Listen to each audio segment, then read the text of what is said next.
Hello, and welcome to Outlook Magazine. Today, we are featuring Nancy Buxton, Women's Ministry Director for the Mid-America Union, who will be retiring soon.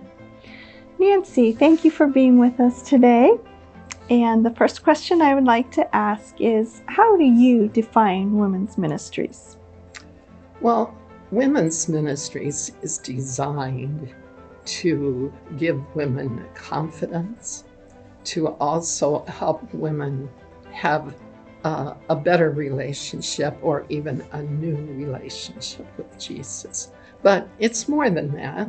You know, friendship is so important to women. Some time ago, quite a while ago actually, there was a study done in Minnesota. It was called the Nurses Study. And it showed how important women's friendships really are.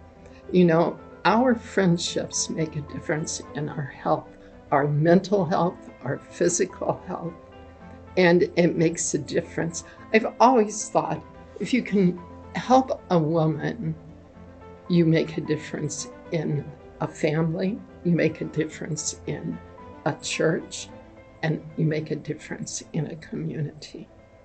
So I feel that women's ministries has so many facets. So how did you first get started with women's ministries? It was probably about 35 years ago. My friend Angel decided she wanted to do something for women. And so she decided we should have a group for young moms and we should have a group for women. And so that's exactly what we did. And our group for the women was called Women in Touch. And actually, Women in Touch, the name has been changed to Women of Spirit, but it's still going on today in many churches. So as our Women in Touch got started, we had so many women. We had over 300 women. So once a month, we were cooking for 300 women, having a meeting. Angel called it a party with a purpose.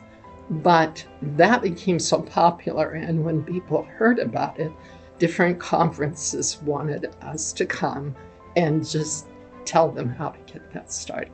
So we traveled throughout the United States and Canada and just taught how to do that.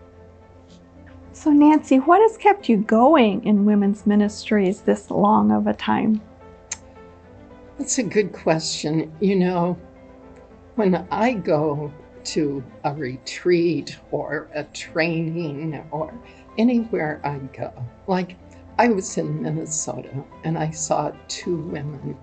They were older women, and when they saw each other, they were so delighted. It was like a big bear hug, and they held each other for a length of time.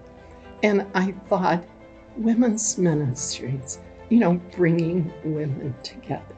It thrills my heart to do that and to watch that. So that's part of it.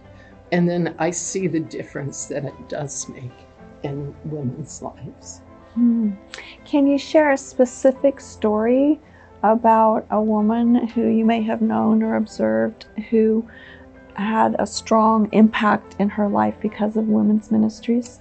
Brenda, I could tell a lot of stories. I could tell many stories. But I think of one person. She felt so unequipped to do anything. And when she was asked to work in a little children's division, now we're talking like 2 and 3 year olds, she was so nervous. She could even feel the hem of her dress hitting her leg as she stood up there because she was shaking so much. She got involved in women's ministries, and I watched her blossom. She turned into a dynamic leader. She turned into a leader. And it was really all thanks to women's ministries. I heard her tell her story, and she has such a story to tell. It made a difference to the women when she told it, and it made a big difference to her. That's really beautiful. So, in your opinion, Nancy, what is your greatest accomplishment in women's ministries?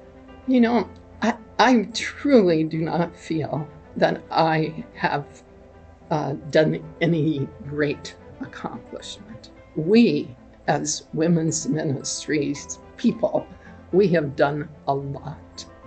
I feel like my job has been to be the cheerleader for my team, the cheerleader for other women. When I think about women's ministries, I look at End It Now, just bringing that forward so that we realize love should not hurt. And abuse, End It Now as far as physical abuse, spiritual abuse, physical abuse. I feel like that we've at least brought that forward. I think about all the wonderful resources that we have. I mean, we have great resources, and I think all of those are huge accomplishments. Indeed. I know there are many things available to women now that simply weren't there before women's ministry started. Yeah, that's true. Well, as we wrap up our short amount of time together today, what advice would you offer to women's ministry leaders who are in the trenches right now? You know, it's old advice. It's advice that I've given for a long time. And there's several steps. One is pray. Pray, pray, pray. 2 would be have a team. Even if your church is so small that you can only have one other person, it's important to have a team for several reasons. The old saying, 2 heads are better than 1, but also to involve women in ministry. Give other people a chance. Number 3 is to assess your church.